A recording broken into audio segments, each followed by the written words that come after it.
Rome, à 2 pâtés de maison de la Cité du Vatican. Le marbre et la pierre des arcades imposent leur géométrie séculaire, mais sous cette majesté architecturale se terre une réalité silencieuse. Adossé à la grille fermée d'une pharmacie, un homme âgé est assis à même le sol froid. Barbe grise, manteau marron élimé, une chaussure droite retenue par un fil électrique bleu en guise de lacet de fortune. À côté de lui, un gobelet en carton ne contient que 3 pièces de monnaie. Le pape Léon XIV passe à quelques pas. Il a presque franchi la distance. Presque. C'est à cet instant précis que la voix s'élève, rauque, sans que l'homme ne lève les yeux. « Saint-Père !» Léon s'arrête net. 2 agents de sécurité du Vatican, qui le suivent à distance réglementaire, ralentissent immédiatement le pas, la main prête à intervenir. D'un geste discret, à peine perceptible, le souverain pontife leur intime l'ordre de rester en retrait. Il se tourne vers le vieil homme. Celui-ci lâche alors une phrase qui agit comme un couperet. « Vous avez dit que personne ne devrait dormir dans la rue si l'Église dispose d'un lit libre. » Léon acquiesce, reconnaissant ses propres paroles officielles. La réplique fuse aussitôt. « Alors quelqu'un vous ment ?»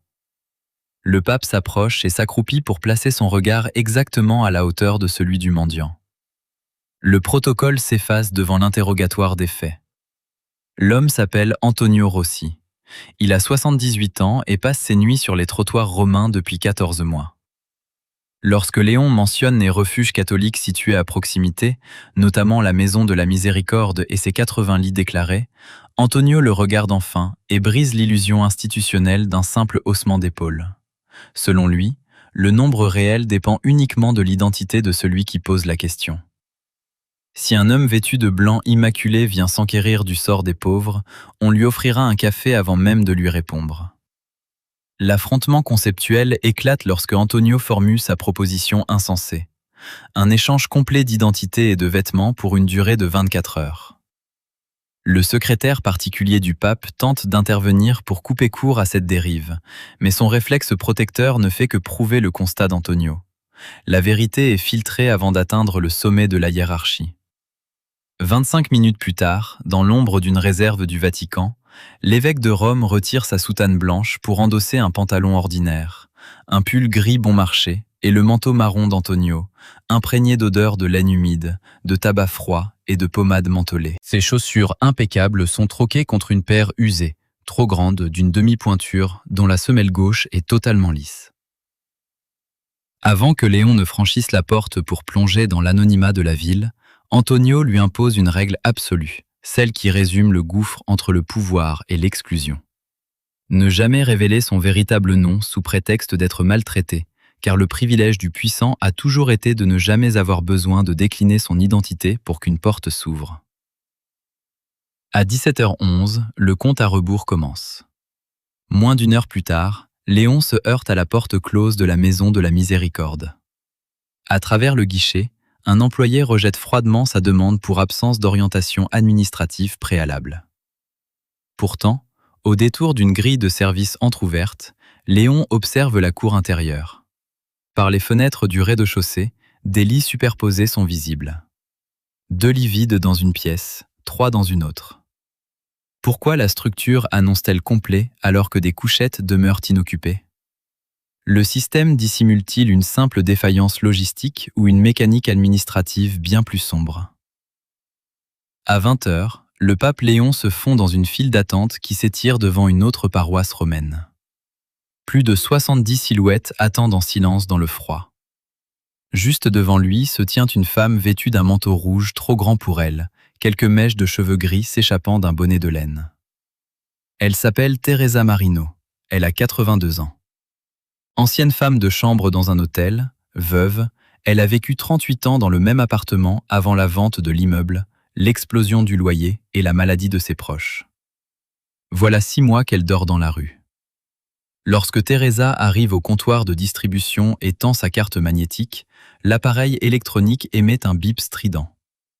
L'écran annonce froidement qu'elle a déjà dîné à 18h14, heure à laquelle elle se trouvait pourtant dans un bus. Face à cette contradiction numérique, le bénévole la met à l'écart. Léon s'avance sans carte, reçoit une portion de soupe et du pain au titre d'une exception accordée aux nouveaux venus, puis rejoint immédiatement Teresa pour lui céder son repas.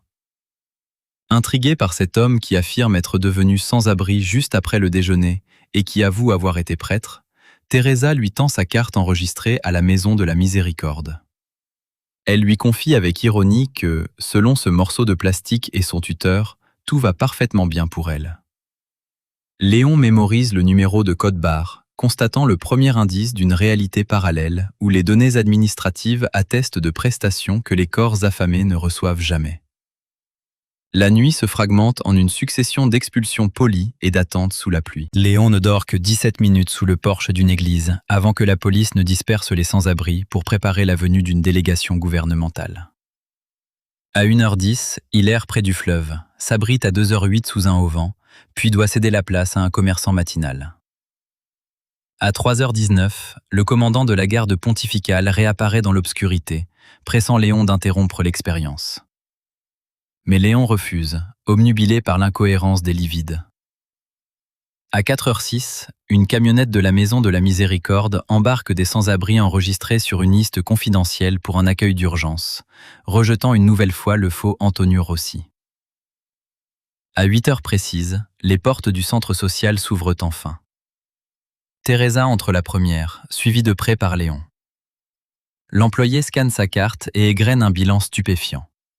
47 nuits d'hébergement comptabilisées pour le trimestre, 83 repas servis, 21 passages au point d'hygiène, 12 consultations sociales. Teresa conteste vivement, affirmant n'avoir vu son travailleur social que 2 fois et n'avoir plus dormi au refuge depuis des mois. Soudain, l'employé se fige devant son écran. Léon s'avance et lit la ligne avant qu'elle ne soit masquée. Le système certifie que Teresa est relogée depuis 4 mois dans un appartement au 3B de la Villa des Apaches. Teresa refuse de se rendre à cette adresse, pressentant la douleur de trouver une autre personne à sa place. Léon s'y rend seul en bus. L'immeuble ancien est partiellement loué par un organisme catholique lié à la fondation de la Maison de la Miséricorde. Sur le palier du 3B, il rencontre Amira, une femme âgée aux cheveux gris, les bras chargés de courses. Elle y vit effectivement depuis 4 mois, installée en urgence par une assistante sociale nommée Sophia. Ancienne employée de maison immigrée dont le titre de séjour a expiré après une grave maladie, Amira dormait à la gare avant qu'on ne lui procure ce logement temporaire sous une fausse identité pour contourner les critères d'éligibilité. Assis sur les marches d'un escalier anonyme, le souverain pontife découvre que la falsification n'enrichit aucun profiteur direct. Le mensonge institutionnel sert à loger une femme vulnérable, mais condamne Teresa à l'abandon sur le trottoir. Dans le froid mordant de la ville, le pape Léon se saisit du téléphone bon marché fourni par Antonio. L'appel révèle une vérité vertigineuse. Antonio n'est pas un simple spectateur de la misère. Il a travaillé 6 ans à la Maison de la Miséricorde avant d'être licencié pour avoir copié des documents compromettants. Mais la révélation la plus troublante est d'ordre physique. Les preuves de la fraude ne sont pas enfouies dans un coffre administratif. Elles accompagnent le souverain pontife depuis le début de la nuit. Sur les instructions d'Antonio, les doigts de Léon frôlent la doublure déchirée de la poche intérieure gauche du vieux manteau usé. Il en extrait une fine enveloppe contenant des copies de registres, des notes, des photographies et une clé USB.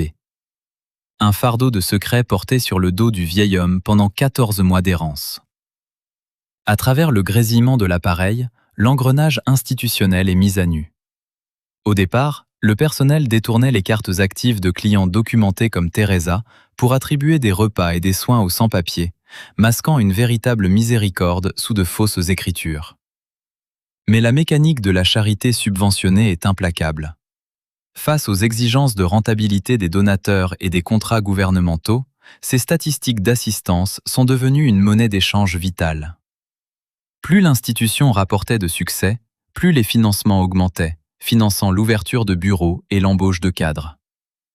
Les indigents faciles à comptabiliser sont devenus des actifs précieux, ceux qui ne rentraient pas dans les critères, un fardeau. La fraude a alors muté. La fausse portion de nourriture a cessé de couvrir une aide réelle. La fausse nuitée remplissait simplement le quota. le faux relogement rendait le bilan éclatant et sécurisait les fonds.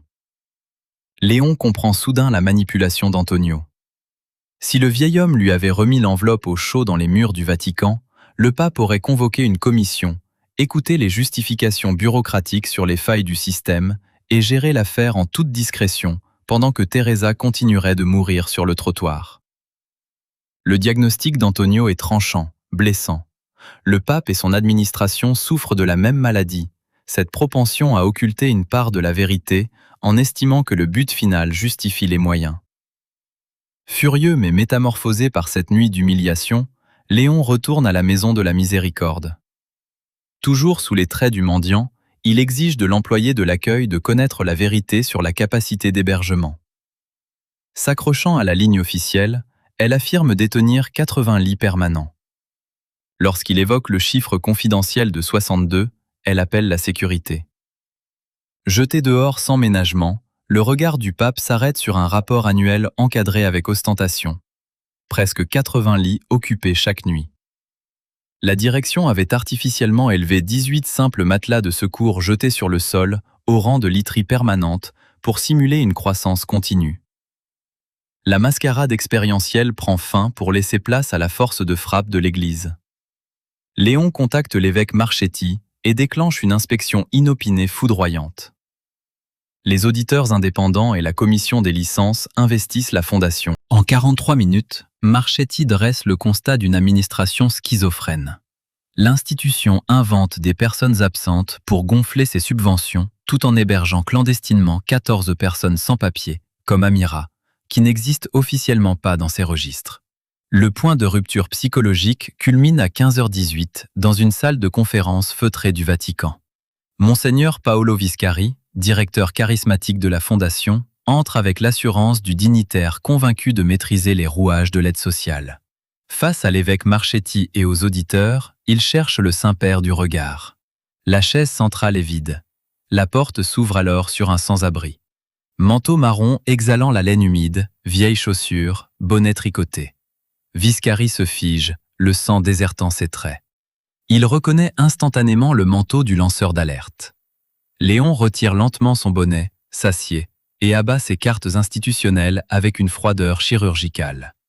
Le dossier de Teresa avec ses passages fantômes, puis l'adresse fictive d'Amira. Le silence écrase l'Assemblée. Aucune posture rhétorique ne peut résister au souverain pontife qui a vécu l'usurpation dans sa propre chair. Viscari admet l'inexcusable. La croissance devait protéger le budget. L'institution a grandi autour du mensonge administratif, obnubilée par ses tableaux Excel, jusqu'à oublier de vérifier si les véritables êtres humains dont elle volait l'identité survivaient encore dehors. Mais l'auditeur soulève alors une équation terrifiante. C'est la ligne de défense ultime du système. Geler immédiatement les subventions frauduleuses priverait la fondation de fonds de roulement en quelques jours. Des centaines de vrais nécessiteux seraient brutalement jetés à la rue. Le pape Léon se retrouve face à l'étau parfait, le paroxysme du chantage bureaucratique. Le système de la charité a pris soin de lier sa propre falsification à la survie physique des innocents, mettant au défi l'homme en blanc d'appliquer une justice stricte qui détruirait en premier lieu les plus vulnérables. Dans la salle de conférence feutrée du Vatican, la tension atteint son point de rupture. L'atmosphère est pesante, saturée par le poids d'une vérité nue que nul ne peut plus contourner. Léon, toujours enveloppé dans le manteau râpé d'Antonio Rossi, s'adosse lentement au dossier de son siège. Il a appris au cours des 23 dernières heures à reconnaître les pièges invisibles d'un système qui s'est érigé sur le compromis. Une sanction immédiate et brutale, une coupe sombre dans les subventions et une dénonciation publique spectaculaire procureraient une satisfaction morale instantanée. Mais les premiers à en payer le prix en seraient les pauvres eux-mêmes, jetés sur le pavé au nom d'une pureté soudainement retrouvée. Le pape refuse de laisser l'institution s'abriter derrière son propre chantage. D'une voix mesurée mais sans appel, il décrète les mesures d'urgence. Interdiction formelle de toute falsification de registres, mise en place d'un financement d'urgence transitoire, gestion indépendante des subventions contestées, notification transparente aux donateurs et protection absolue des résidents actuels pendant la restructuration complète des programmes. Lorsque Monseigneur Viscari lui présente sa démission écrite, s'attendant à être évincé dans l'opprobre pour préserver l'image de marque de la curie, Léon tranche par une décision qui brise définitivement les usages. Il refuse de recevoir cette démission avant 30 jours. L'étonnement de Viscari est palpable. Léon le regarde droit dans les yeux et lâche sans détour qu'il a besoin de lui parce qu'il sait exactement où les cadavres sont enterrés. Une formule crue, presque déplacée sous les voûtes vaticanes, qui fait grimacer le pape lui-même et arrache un rire libérateur à l'évêque Marchetti. Les faux-semblants s'effondrent. Léon dépouille le prélat de tout pouvoir stratégique, de toute autorité financière et de tout contrôle sur la collecte de fonds. En lieu et place des hautes sphères administratives, il lui impose une peine réparatrice. Revenir au guichet d'accueil de la Maison de la Miséricorde dès le lendemain soir pour se confronter 3 nuits par semaine au regard de ceux que ses rapports flatteurs prétendaient servir. Lorsque Viscari ose balbutier qu'une telle assignation est humiliante, le regard silencieux de l'évêque de Rome lui fait instantanément mesurer l'indécence de sa plainte. À 16h47, le pape retourne dans la réserve du Vatican. Antonio Rossi l'attend, vêtu du manteau noir de Léon. Après une nuit au chaud et une douche, le vieil homme semble métamorphosé. L'échange inverse s'opère dans un calme dépouillé. Lorsque Léon remet ses propres souliers, ils lui paraissent soudain trop confortables, d'un luxe presque troublant. Antonio réenfile ses vieilles chaussures usées, celles retenues par le fil électrique bleu. L'ironie du vieil homme éclate lorsqu'il avoue n'avoir jamais eu de seconde paire dans son sac. Les chaussures trop grandes portées par le pape appartenaient en réalité à un autre sans-abri, Carlo. Antonio voulait que le souverain pontife vive l'épreuve sans le moindre filtre adoucissant. Alors qu'il s'apprête à se séparer, le regard d'Antonio s'attarde sur les vêtements propres. En 24 heures passées dans les habits du pape, le monde extérieur l'a traité avec une déférence inédite. Un serveur lui a proposé un second café sans le chasser, un pharmacien lui a offert un siège. Léon, lui, a mesuré le pouvoir d'effacement du vieux manteau marron. Cet habit qui pousse les passants et les employés de guichet a décidé instantanément que la personne qui le porte est un problème encombrant. Le choc des deux réalités s'achève sur une vérité irréversible. L'habit ne fait pas l'homme, mais il révèle l'hypocrisie des structures qui prétendent aimer le pauvre tout en refusant de croiser son regard. La rectification du système s'amorce sans éclat, par la correction méticuleuse de l'injustice inscrite dans les registres. Les 47 nuits d'hébergement attribuées à Teresa Marino sont ramenées à ses 12 présences effectives. Ces 83 repas fictifs redeviennent les 28 portions réellement partagées. Ces 12 consultations avec un travailleur social se réduisent à 2. Lorsque Teresa découvre son dossier expurgé dans un bureau paroissial, elle constate avec ironie que la vérité a moins belle allure sur le papier, mais qu'elle a le mérite d'exister. Amira demeure pour le moment dans l'appartement de la Via de Apache, épargnée par une expulsion punitive. 3 jours plus tard, un studio se libère dans le cadre d'un programme régulier pour personnes âgées. Soumise aux critères ordinaires sans passe-droit, Teresa en reçoit les clés pour une durée légale d'1 an, préférant cette clarté temporaire aux promesses institutionnelles d'un relogement définitif. Au terme des 30 jours prescrits, le rapport d'audit préliminaire livre son verdict sur la fondation. Aucune fortune cachée, aucune villa secrète ni compte occulte n'ont été découverts au bénéfice de Viscari. Des millions d'euros ont effectivement permis de nourrir des sans-papiers, de loger des exclus et d'éponger des dettes réelles. Mais une part colossale s'est diluée dans les rouages d'un appareil administratif soucieux de sa propre image. Honoraires de consultants, réception, rénovation et communication. L'alibi moral de la charité a survécu bien après que chaque euro eût cessé d'atteindre directement les plus démunis. La démission de Viscari de son poste de président est entérinée, remplacée par une année de service social sans pouvoir financier ni stratégique. 6 mois plus tard, la Maison de la Miséricorde affiche désormais sa capacité réelle. 62 lits permanents et des matelas d'appoint au sol en cas de grand froid. Les soirs où la structure affiche complet, le personnel ne renvoie plus les sans-abri vers un lendemain illusoire, mais consulte un réseau de partenaires en temps réel et remet à chaque usager l'historique transparent de son dossier. Derrière le comptoir d'accueil, Monseigneur Viscari continue d'enregistrer les arrivées, plus lent que les jeunes employés, gardant des lunettes de lecture en réserve pour les pensionnaires âgés. Sous les arcades où tout a commencé, le pape Léon retrouve Antonio Rossi, assis cette fois à la terrasse d'un café. Barbe taillée, manteau nettoyé, chaussures neuves sans le fil électrique bleu. Une réconciliation discrète s'est opérée avec sa fille Lucia, poussée par Teresa, qui avait découvert leur rupture familiale. Avant de s'éloigner, Antonio glisse sur la table le manteau de laine noire du pontife qu'il avait fait nettoyer, et dans la poche duquel il a déposé un petit rouleau de fil électrique bleu. Un rappel matériel et tangible. Derrière l'éclat des bilans exemplaires et des rapports flatteurs, il y aura toujours des hommes qui doivent nouer leurs souliers avec un fil de fer, tandis que les chiffres affirment que tout fonctionne. Ce soir-là, un homme épuisé et sans orientation se présente à la maison de la Miséricorde. Derrière la banque d'accueil, Viscari constate que les 62 lits sont occupés, mais lui propose sans artifice un matelas de secours sur le sol du secteur d'urgence. L'homme accepte le gîte spartiate. Viscari demande alors son nom et l'enregistre une seule fois dans la machine. Aucun dossier emprunté, aucun dit fantôme. Un être humain fatigué, un matelas au sol, une nuit de repos. Le bilan est moins impressionnant pour les donateurs, mais pour la première fois depuis des années, l'institution n'a plus besoin que ses statistiques soient plus belles que le visage de l'homme qui se tient devant elle.